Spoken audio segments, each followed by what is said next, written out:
Detallı Doppler müayinəsi aparırıq. Deməli, pasiyentimiz 23 həftə 1 günlük, bizim daimi pasiyentimiz Ülkərim. Bu nədir?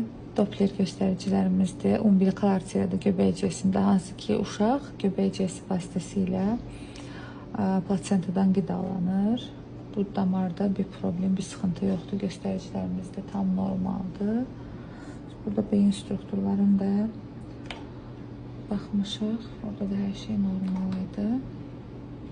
Bütün lateral ventrikullar, sternamagnası, cerebellumu, korpus callosum septum pallidum gördük, şəffaf arı kəsmə. Bunu gördüksə demək ki, korpus callosum ageneziyasına şübhə yoxdur. Sonra hər şey normal.